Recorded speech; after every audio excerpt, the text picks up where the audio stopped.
Hi, everyone, and welcome to the weekly Velero community meeting / open discussion. Today, we have a few things that we want to tackle, and we want to kind of do a deep dive into the Velero CLI revamp.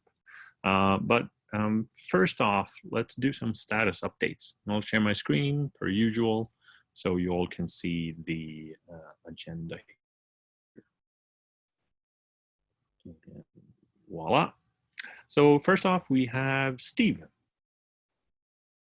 Yeah, I've been working on a few things since the last time we talked. So she should put up a PR, I think, prior to the holidays for migrating to Go modules. And he ran into a few issues around the code generator tools that we use to generate clients, listers, informers, et cetera, for our API.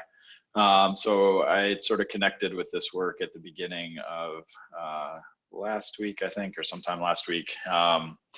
Went through a bunch of it and just tried to sort of figure out what was going on with the code generation stuff, and also kind of try to figure out how to break it down into a few smaller pieces so that it wouldn't just be one giant PR with all the changes. So we're making some progress there. I think we're in a reasonable place, figured out kind of what's going on with the code generator stuff, and I think we have a path forward on that. So some of the PRs I've already submitted, but the main one that's actually going to do the migration is not quite ready yet. So that'll come in hopefully before too long.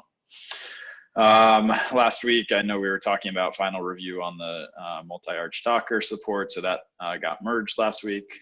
So glad to have that through, and that also adds support for Power Architecture. And then this week, I just picked up an issue around some of the Prometheus metrics, specifically gauge metrics, essentially resetting on pod restart and not getting properly reinitialized. So I'm gonna take a look at this, and there are a bunch of different ways that we could implement this. I don't know if one's necessarily any better than the other, but it shouldn't be too complex to actually add the code to do this. So hopefully get that done and move on to another issue. So that's pretty much it for me. So regarding the MultiArch Docker support, you said that this will also open up for possible ARM setups, right? Yeah, so now that we have this in, I mean, we're publishing our Docker images as manifest list, which means that, under the covers, they can support multiple architectures. So we don't currently have ARM building, but if someone wants to add support for that, all the kind of scaffolding is in place to add it. So it's just a matter of now following the existing pattern that we have in place. Yeah, and I think the ARM conversation might be really useful for edge locations. So people that have, they're looking into more and more ARM architecture, Kubernetes clusters. So that might be, if someone from that community is really interested in that, maybe that's something they can build. So that makes sense. Yeah, and we've had community members interested in the past. So my hope is that someone wants to pick it up now. I think in the past it may have come from folks who were like running clusters on Raspberry Pis and wanted to run Velero there. But yeah, you're right. There are a bunch of different use cases for it. So.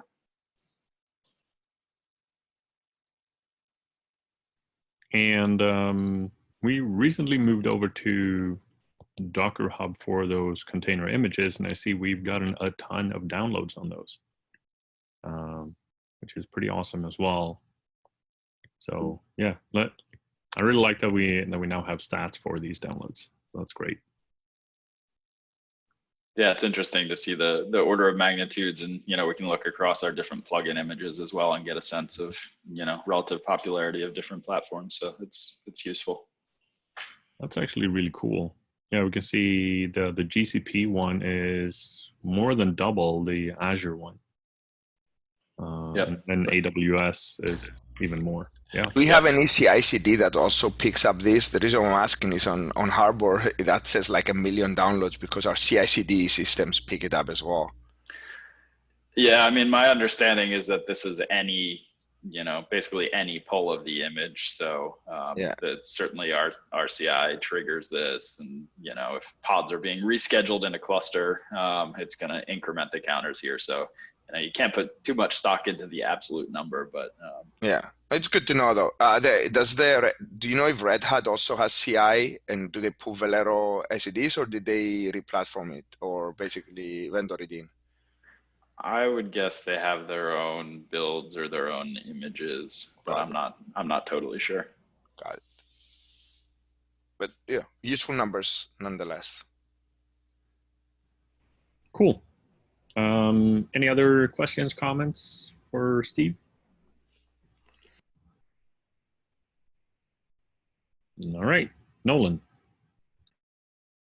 So spent a bunch of time yesterday looking at the CRD migration issue that Duffy Cooley, one of our field people, brought to our attention before our break.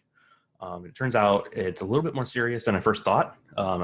First, I thought it was just a weird one-off thing, but it turns out there's some issues with how we back up CRDs on 116 clusters. And so there's a couple fixes we need to implement on the backup and restore side that we've got documented in the an issue. And Genting has proposed some things that they're kind of related, but they're not going to be fixes for generic CRDs. His changes are just addressing some Velero CRD settings, which would be nice to do, but they're not required. I think the fixes that we're going to do will be more general than what he's proposing. So hoping to get those fixes rolling today, and then test those across Kubernetes versions, and then very likely going to be putting out V1 2.1 to address this, so that folks can they can restore from the backups that were created with V1.2.0, and new backups going forward won't have the issues that were happening. Basically what we found was with CRDs, the API version that was being generated was not always accurate. It was being keyed off of, sometimes it would be V1 beta 1 based on some hard-coded values when it really should have been V1. So need to get some fixes in there that won't hard-code that value. And then for the restore side, we need to make sure that we restore whatever was in the backup correctly, instead of mixing them, which is what was causing restore errors. We need to support backups that have mixed V1 beta 1 and V1 CRDs. And I think that summarizes that one. Steve, is there anything you wanted to add to that? No, I think you covered it pretty well. Okay. Yeah. So, yeah, we need to get the fixes actually written up for this, and then test them to make sure we're doing the right thing, and then get V1.2.1 out. So just a question here. So for what Genting is writing here, restoring CRDs like Prometheus is not fixed. So right. What Genting did was he updated what his PRs did was updated the CRDs for Velero to just be on V1 for the CRD definitions. Right? For the definitions themselves, he moved them up to V1 of the custom resource definition API, which I'm still not sure we want to do, because that moves our minimum. I think that moves our minimum version up to 116. Of Kubernetes, which may bump us up too much. But I think the fixes we were talking about fixes everything that Steve and I were talking about. It fixes stuff like Prometheus. It fixes cluster API, which is what Duffy was running into. and it would fix the Velero CRDs that were breaking when Velero restores its own CRDs into a cluster. So I think Gentings PRs work for Velero, but as he mentioned, it doesn't necessarily work for third-party CRDs that aren't included in Velero. And my first stab at this fix was to write a plugin that processed all CRDs and like changed the preserve unknown fields field. But I think if we can get the version field right, then I think that's really all we need to do. Okay, awesome. So you mentioned this as well, bumping the API version to V1. That's something that we'll look at later then, I would guess, because we don't want to do that right now. Not on the Velero CRDs. Like on 116, if you give a Kubernetes 116 cluster a V1 beta 1 CRD, it will behind the scenes convert it to V1, but you can still access it with both versions. If you request a V1 beta 1, you'll get that one. But if we said, hey, all the Velero CRDs are now V1 CRD, that means our minimum required Kubernetes version is 116, which I don't think we want to do, because then our usefulness as a migration tool becomes very narrow. We had a brief discussion among Steve Carlisi and I in the Kubernetes Slack about what our version skew is, and we talked about maybe we just kind of track upstream and say we follow upstream and say we support 3 minimum versions or 3 minor versions, just like Kubernetes does, giving people time to move up. But I think making our minimum version 116 is just too narrow because that doesn't give people a way to upgrade. That's my opinion. I don't know what other people would think.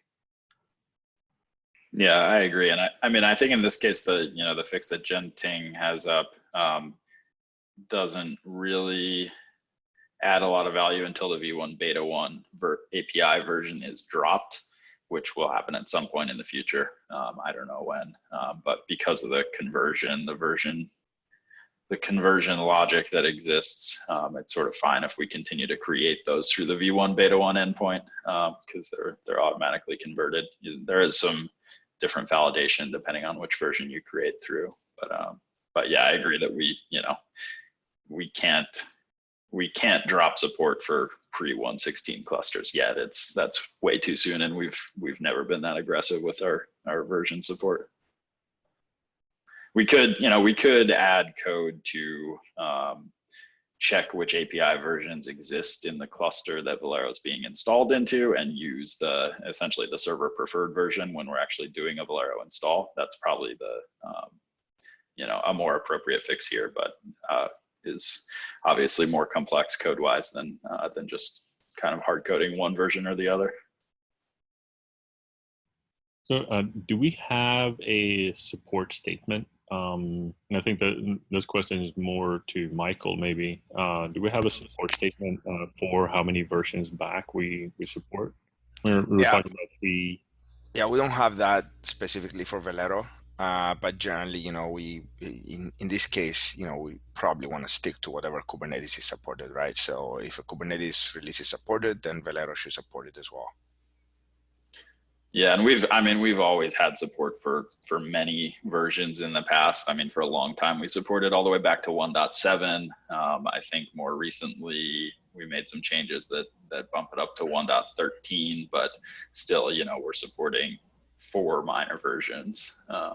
Yeah, in absence of a support statement, people should not expect. And obviously, if something comes in, this is a community supported project, right? So it's best effort support. If we can do it, we will. But yeah, we can formalize our support statement as well, and see if we can make it basically be Kubernetes -1, for example. Yeah, and the other thing is if someone really needs to bring an old cluster, a really old cluster forward, they could use old versions of Velero. I'm not saying it would be easy, and it's not going to be a single step, but they could use old versions of Velero to kind of bring it forward. But I also say that with a giant, like, no warranty, express or implied, like there's complications with that, and you would want to test it first. So, but that's an option to try. Yeah, definitely. And then the next one is for CSI work. Hasn't been a whole lot of progress on that. I know Ashish has been kind of trying to get started on CSI, just getting an environment set up based on some of the changes we've seen to the external snapshotter code base. Jing's not on, but drivers are no longer, it appears at least, that drivers are no longer deploying the external snapshotter or the snapshotter controllers. They used to, but now with the 2.0 code base, it looks like the recommendation is that you install the snapshotter yourself, at least for the time being. So I think the next step here is going to be we get a prerequisites document for Velero put together and say, do these things first. So install and get your Kubernetes cluster running, get external snapshotter 2.0 installed, and then get your driver. And the driver, I'm going to be purposely vague there because each vendor has their own requirements.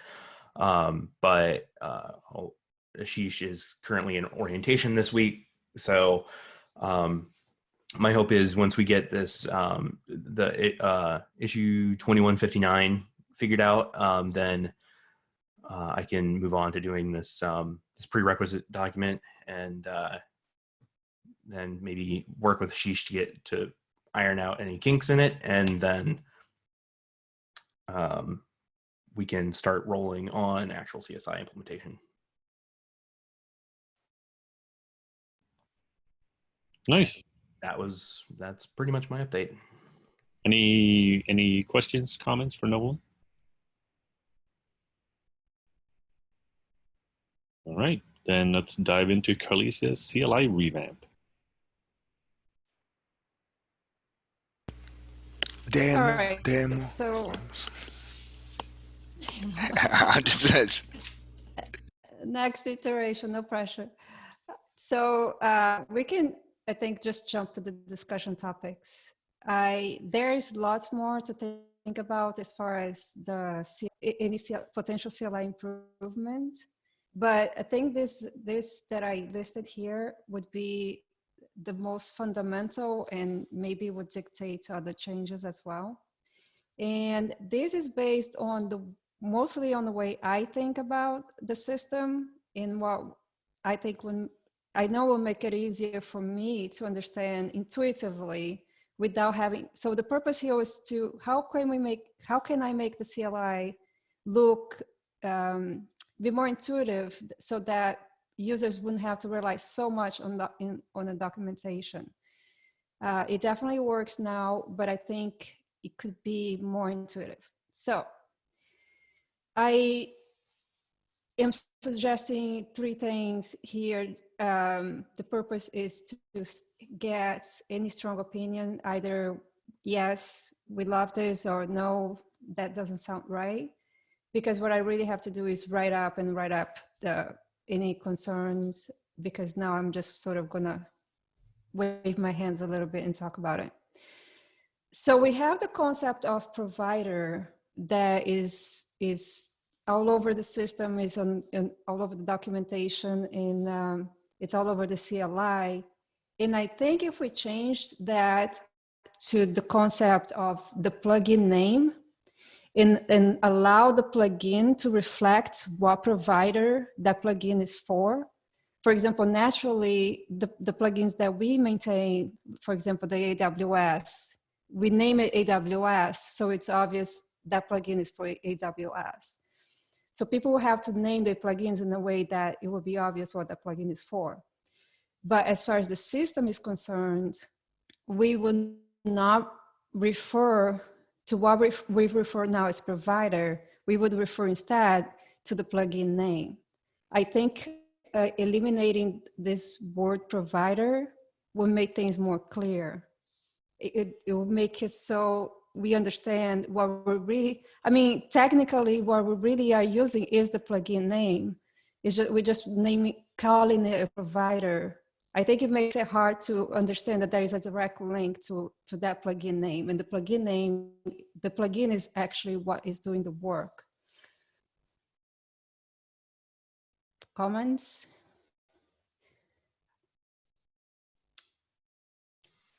So would it specifically be for the field that Nolan mentioned here, the spec.provider field within the backup storage location and volume snapshot location, or are there any other places that there would be a similar change? I'm just trying to make sure I kind of understand the surface area. It would be, yes, it would be for I would change it everywhere. It would be for that field, definitely. And also, if we jump ahead to the third bullet, I mean, for example, right now when we do an install, I mean, another thing is that I would like to separate, I would like to see a separation between commands that are conceptually config commands and group those that right now are on the install commands. I'm talking about the second bullet now. Group those under Velero config command. And nothing that I'm talking about here is, I don't think anything here is necessarily my brand new brilliant idea.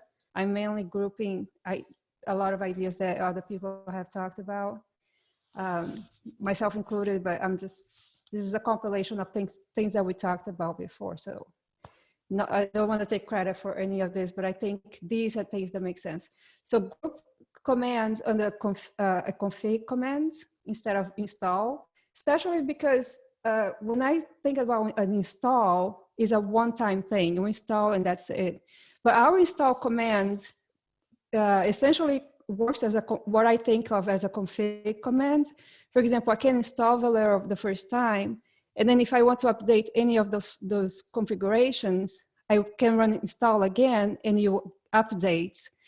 To me, that's unexpected because, again, to me, install is one thing you do one time and then you reconfigure things with some other commands. That's how I think about a CLI. So I think it makes sense to name those configuration settings, put them under config. So I'm making a second case here, which is to use the config command. And under the config command, I would not have that flag provider because I think it's hard to map what that provider actually is. So what we are actually talking about with that provider flag, which I actually just recently figured out, is only the default, what the default backup storage should be pointing to, which is essentially what it translates into what plugin to use. So I would not like to have any flag called provider. And instead, if we jump to the third bullet, and I know this might be hard to follow because it's a bit raw, but bear with me. So the third bullet, what I'm proposing is take into account that we do adopt a config command. We have a flag that a configuration that is just for the default locations. And then in that location, we'll say, okay, what is the plugin name? Which is, it's right there on the screen. It doesn't, when I highlight, it doesn't show it. Yeah, that. So we will name it, what is the storage plugin, and then it'll be the name of the plugin. And in my head, it's so much more clear what is happening with the system. Like we are connecting to the plugin. and the plugin name happens to give me an indication of what the provider is.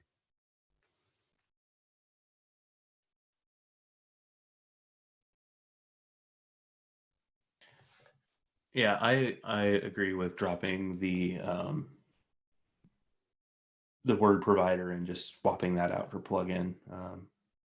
I think that's much more clear, especially because in all of our field names in code, that's essentially what it is. It doesn't really mean anything else in our system. So I think in terms of that, I agree.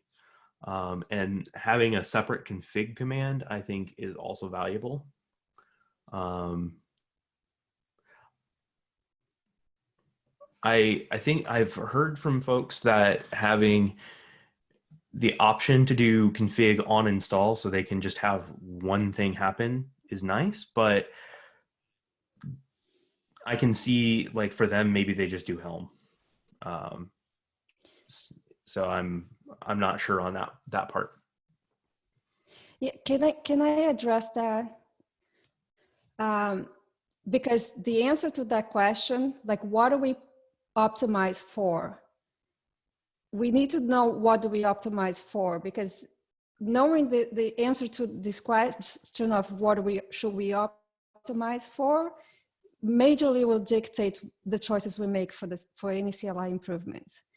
My opinion, yes, I'm sure that there are cases that people just want to have a quick, an ability to just like type the shortest possible line and install it manually. I'm sure there are cases like that. But in an age of automation and Helm charts, I don't think it's valuable to optimize for that.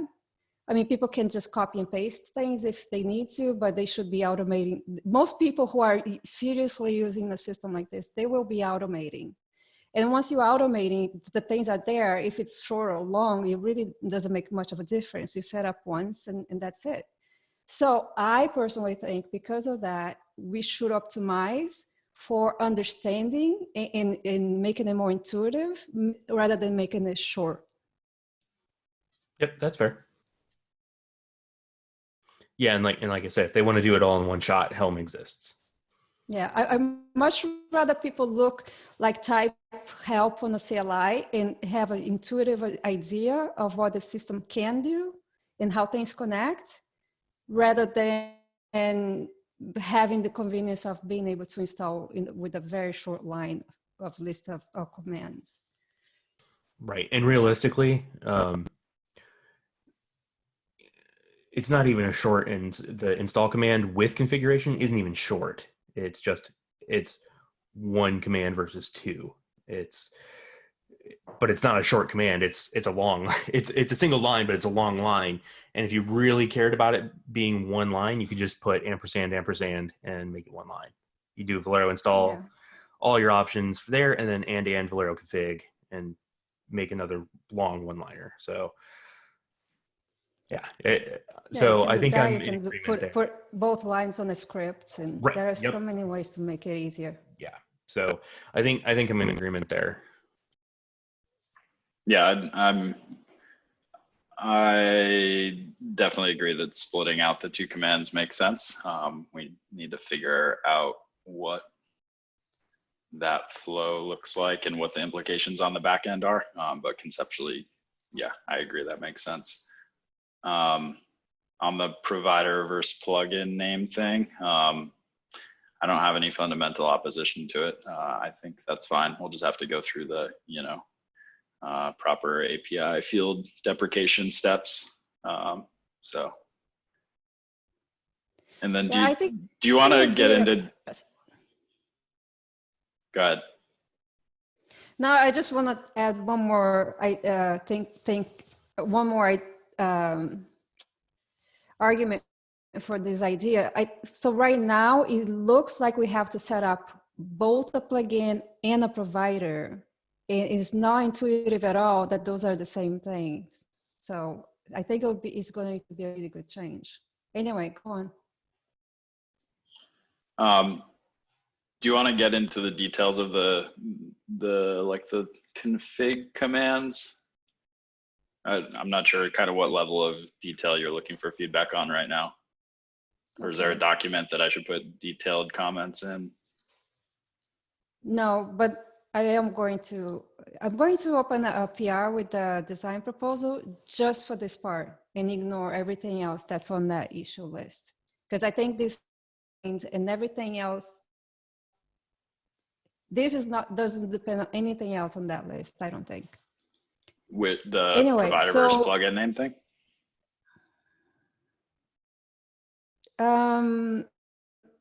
No, I was talking about the config. I think the provider it's more a question of renaming, and then maybe it's going to help us group things in a better way with this config command.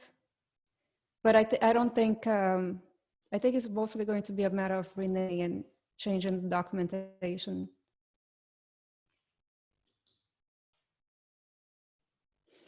So okay. I'm going to open a PR with a design proposal for these 3 bullets here. I'm going to expand on it. So initially, I just wanted to see if there was any reaction to the direction of this. So basically, so take the second bullet, for example. So the Velero config would be what it is now, Velero install. It's just separating those flags to live under the Velero config. So I don't think there is a room for contention here, because we may just shifting the flags from one place to another. Can I jump in on this one? Yeah. So I have a few different thoughts about this. So I'll just throw out a few things and we can talk about them. So one is so if we're moving to splitting out install versus configure, one issue that immediately brings up that we've talked about before is that right now the Velero server, when it starts up, assumes that there should be at least one backup storage location configured. And it tries to validate this. And if it doesn't exist, it'll essentially crash loop. So I think if we're moving to splitting them out, we need to think about, if and how the back end changes. Like, should we be changing the Velero server to not expect that there's at least one location set up at startup time? Yes, yep, you're absolutely right. Yep. So that's one thing there. And then I guess as far as the CLI, I'm just wondering, does it make sense to have a single command that covers both backup storage locations and snapshot locations? Should it be 2 separate commands? We also already have the Velero backup location create and Velero snapshot location create commands. So I'd want to figure out how any new commands overlap or with or replace those existing commands. Yes, you do have a question on the original issue. Let me put a link here, which was, should we allow? Please, yeah. Sorry. Sorry. If you want to share your screen, you can do that. Okay. Let me do that.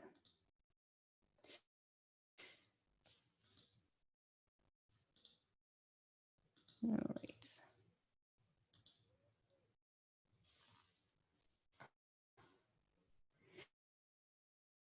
To go directly to these comments of yours, Steve.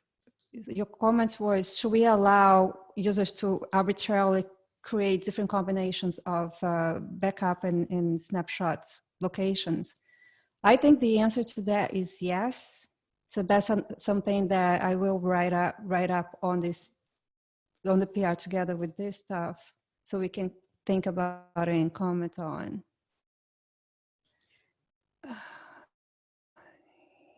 Where is it?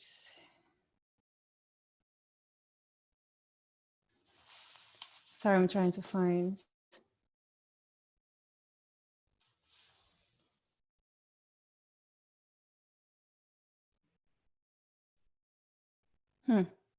Oh, here.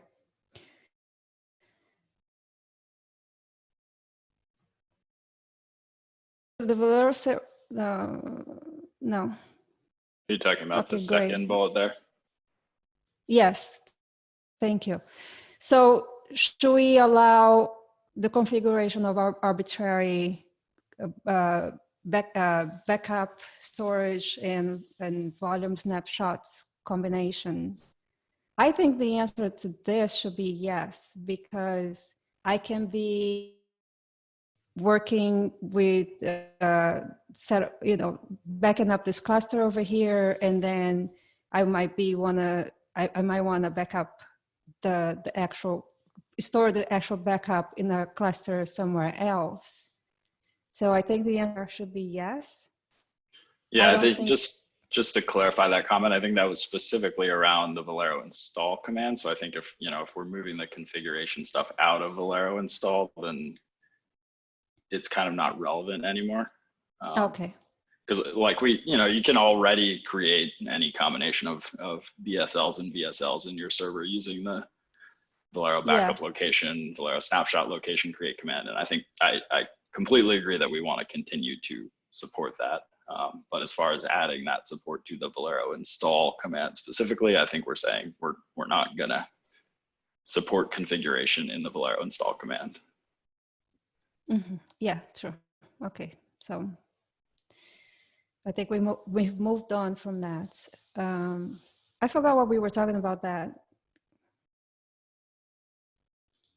I forgot what we were talking about before I jumped into that comment. Well, I brought up the, thinking through the back end and whether the server changes to not expect or not require a BSL to be defined at startup. So that's one thing. And then the other thing is, if we're adding new commands, how they relate to the existing Velero backup location create and Velero snapshot location create command. So you don't necessarily need to have answers right now, but that's a thing we need to think through before we go ahead and implement.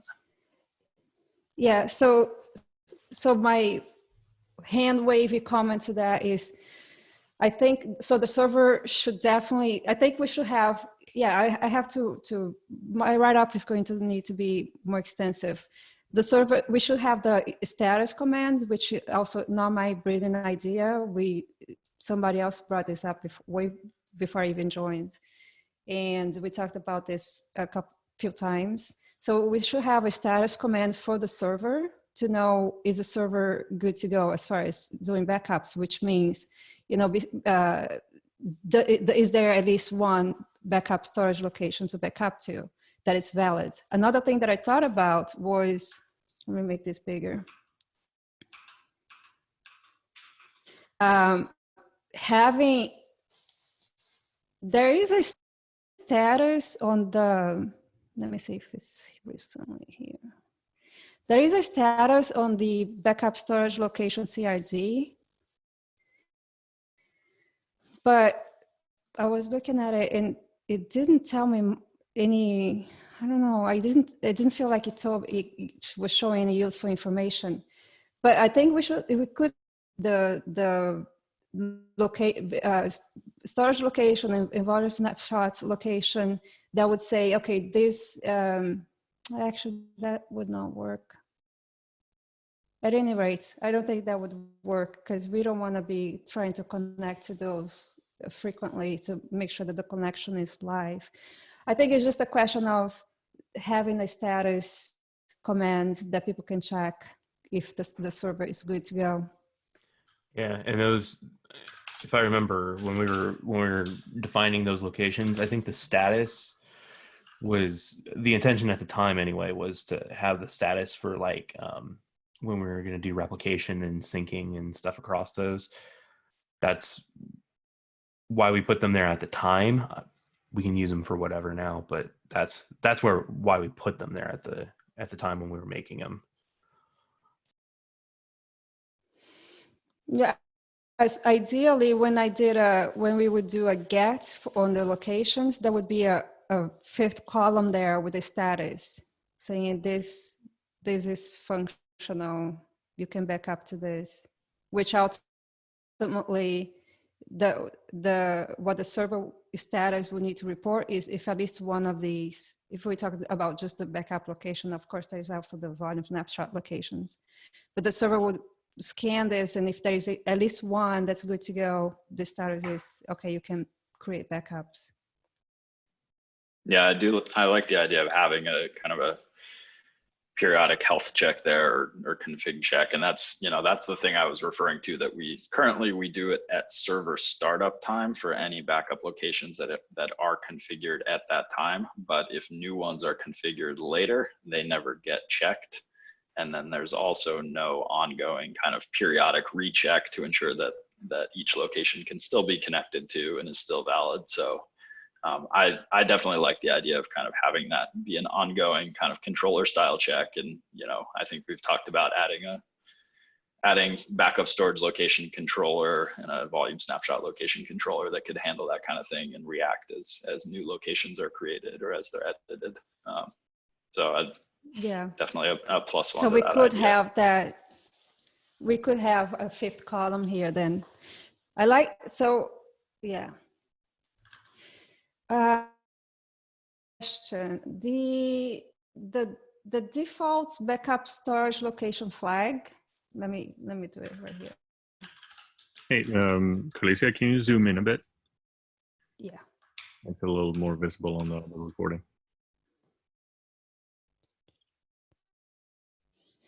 So this flag, which is, there's a comparable one for the snapshot locations too, but so this flag here is under the server. Ideally, people would, I would like to have it so people could set these under the config, Velero config, set which of the locations is going to be the default. Anybody knows off the top of their head if there is any restriction that this is not side? So if you're saying you want to be able to specify it through the config command, where would you store the value of which one's the default? Would that become a CRD field? Are you proposing making that a CRD field, or would you just update the deployment to have the value, have this flag with that value? I don't know. I will explore those two options. But ideally, when we have, so if we go back to this part of the proposal, Velero config the locations. If you type help for that, you have all the flags that are related to configuring and updating the default locations, and that flag would be great to add here. So people know, oh, I have that configuration setting that I can change. I think it's having it under the server in a way it makes sense because it's as an operation that's happening on the server side. But as far as usability, I think it goes much better here. Yeah, I would agree with that. A note on implementation. I'm not saying this is the way I prefer it to be done, but the way Kubernetes handles storage classes like this, they use an annotation on a storage class to say this is the default storage class. That said, I don't know if they regret that, but when you're in a cluster and you're like, I'm making a persistent volume and I don't specify a storage class, it looks up one with an annotation. So that may be an option for doing this, but I don't know if it's the best option. Yeah, I think we went through this whole conversation when we originally introduced locations to Velero, and there's the whole issue around it. If you use an annotation or a field on the CRDs, then you have to deal with, you want exactly one location to have that field set to true, saying I'm the default, and you have to deal with the case where none of them have it or more than one of them have it, and how to handle that. And in the absence of a controller for these things, we didn't have a good place to put that logic, I think. So having a CLI flag, it's only possible to specify one. Right.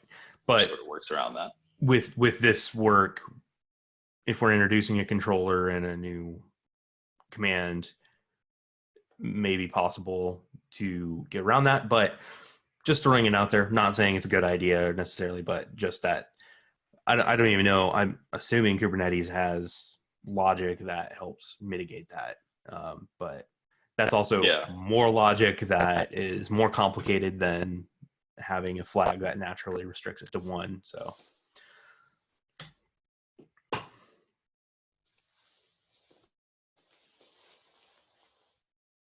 I mean, I think, you know, no matter how we decide to implement it in the back end, we can certainly have a flag or some command to specify it, right?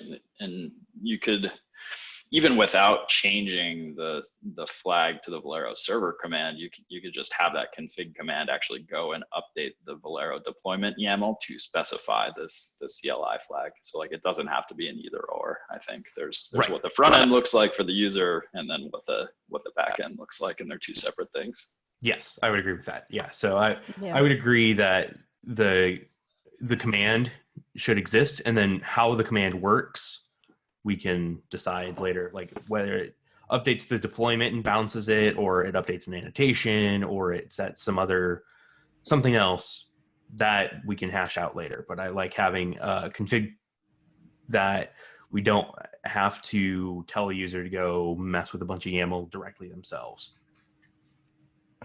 John, do you have a comment? Yeah, I was wanted to talk a little bit about the front end UX of the Velero CLI config thing, and just wanted to say I hope it's very similar to how Cuddle command line interface sets the config. So you have config set, you have config view, and if the UX is really similar to the Cuddle or controller binary config, I would be very happy. Because it would be just like Velero would be following the same pattern I use for interacting with my configurations for my Kubernetes clusters with various contexts and configs for various clusters on the same CLI. So that was great input, John. And I think I would highly doubt that anyone here would disagree with you. So in this case, are you saying we instead of naming a config, there is a name that will map better to the way Cuddle works? I was just saying, like, if you type in kubectl config and get the commands from that, you see the let me type it out. I see. You see kind of that interface. I see. Sorry, you're muted. You got muted. Sorry, John, you're muted. Yeah. Sorry. Say yeah, everything. so Okay. it's like being able to switch current contexts or different, backend plugin providers, however we want to call that. But being able to switch on the fly. So let's say I want to restore to my Azure cluster from my GCP cluster, so I have to change my backend and blah blah blah blah blah. But just having this kind of interface, I think it's a good building block to kind of mirror, because a lot of the end users of Velero are going to have some background information with kubectl config, maybe, just from a UX perspective. No, I am so glad you said that, because I can see now, for example, we can say use defaults, or just use the same language that they are using here. Yep. We'll figure it out, but that's a great tip. Yeah, I do know one place that Velero purposefully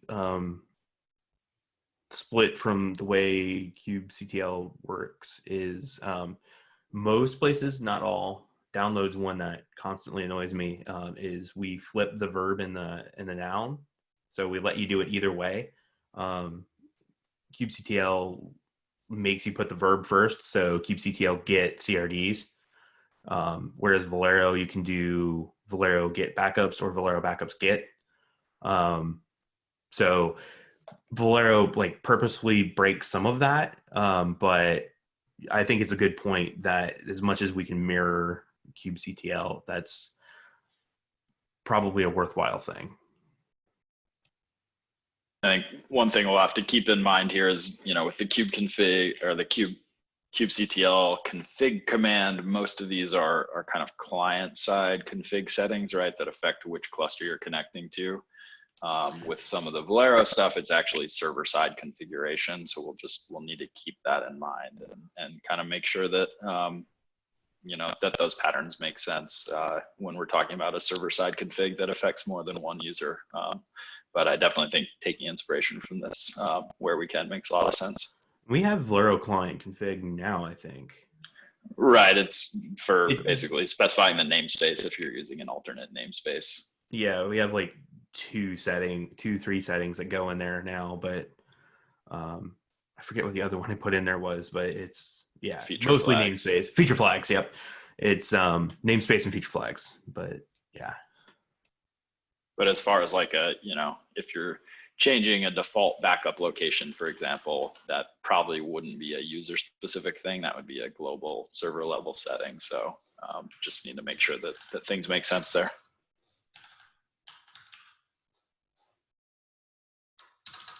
Yeah, great things to explore.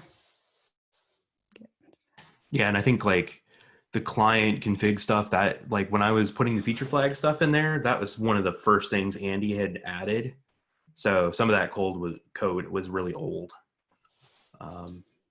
When I was going in there and editing it, it's like some of the original public commits. All right, we're closing in on 1 hour here. Do you want to? Do we have enough action items for this to go forward?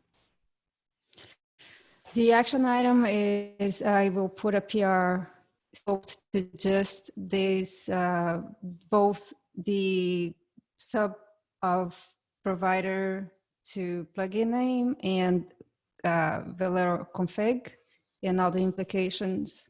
And then we can continue the conversation on that PR. That sounds great. Sounds good to me. Steve, do you want to do contributor shoutouts? Khaleesi, you can stop sharing. Okay. Yeah, I don't have them in front of me, so once you share, I can go through it.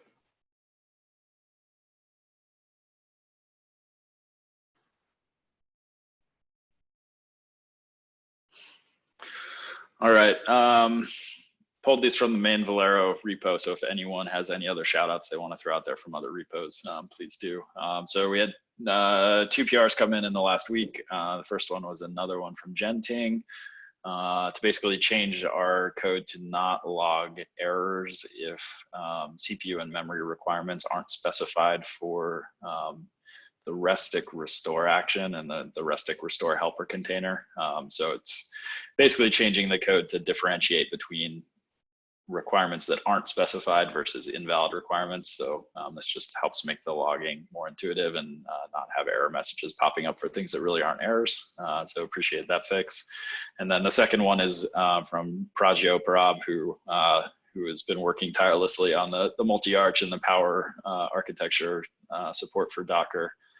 So we finally got this merged last week. So appreciate the patience and the diligence with getting this pushed through. Thanks a lot.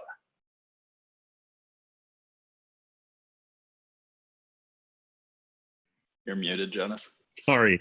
Awesome. Thank you. And yeah, thank you everyone for joining today. The recording will be up on YouTube shortly.